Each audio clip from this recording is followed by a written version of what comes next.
समायोजन कर सकते हैं, आप एडजस्ट करके सोच सकते हैं, मान के चल सकते हैं कि ठीक है ये पर्सनैलिटी इस तरीके से रही होगी।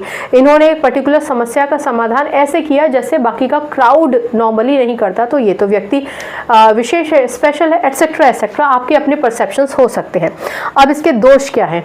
दोष है, अच्छा परसेप्शन का मतलब ये नहीं कि आप कोई धारणा बना लेंगे, लेकिन इसका मतलब ये है कि जो आपने सामग्री इकट्ठी की, जो आपने उन व्यक्ति का इतिहास जाना, उनके तथ्यों का विश्लेषण किया, उसके बाद फिर उन तथ्यों के विश्लेषण के बाद आप एक कंक्लूजन पे पहुंचे ना कि इंसान की पर्सनैलिटी कैसी है, उन तथ्यों के हिसाब से आप पहुंचे।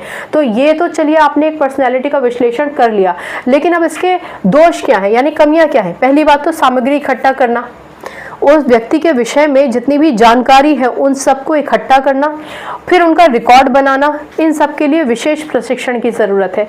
कितना तो संयम चाहिए, एक बढ़िया ट्रेनिंग चाहिए, व्यक्ति के पास बहुत धैर्य होना चाहिए, अधिक लोगों से मिलना जो उस व्यक्ति के संपर्क में थे, वो बचपन में, उनकी युवावस्था में, उनके काम के टाइम पर और उनके फेलियर के टाइम पे, उनके सक्सेस के टाइम पे, उनके जो मोटिवेटर्स थे, उनके जो उनको पीछे खींचने वाले लोग थे, जो लोग उनको डीमोटिवेट करते थे, दुनिया भर के लोगों से आप मिलेंगे। और सामग्री इकट्ठी करने के लिए तो आपको डेफिनेटली जाना पड़ेगा ना उस क्राउड में, तो एक बहुत ही विशेष प्रशिक्षण की ज़रूरत होती है। अच्छा, व्यक्ति के संबंधित सूचनाओं को दर्ज करना, फिर सारी सूचनाओं को आपको लिखना है। और अब इसमें सबसे बड़ी क्या दोष क्या है? सबसे बड़ा, मान लीजिए मुझे ये ड्यूटी दी गई कि एक XYZ व्यक्ति के बारे में मुझे जानकारी लेकर आनी है।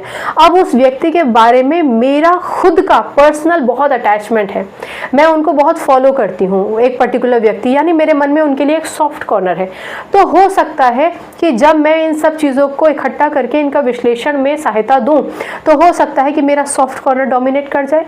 या मान के चलिए कि एक व्यक्ति के विषय में मैं पहले से ही नकारात्मक हूँ, और नकारात्मक होने के बाद क्योंकि मुझे उनकी पर्सनैलिटी ट्रेट पढ़ना था, तो मैंने सब चीज़ें दर्ज तो कर ली, लेकिन जो मेरा विश्लेषण है उसमें स्पष्टता या ईमानदारी का प्रयोग हो सकता है कि ना हो। तो स्पष्टता, पहली बात तो सामग्री इकट्ठी करना, उसके बाद उन सबको रिकॉर्ड बनाना, रिकॉर्ड बना के स्पष्ट तौर पे रखना, फिर उनका विश्लेषण करना, और विश्लेषण में स्पष्टता और ईमानदारी बहुत ज़्यादा ज़रूरी है। ईमानदारी बहुत ज़्यादा ज़रूरी है, कोई बायसनेस नहीं हो सकता।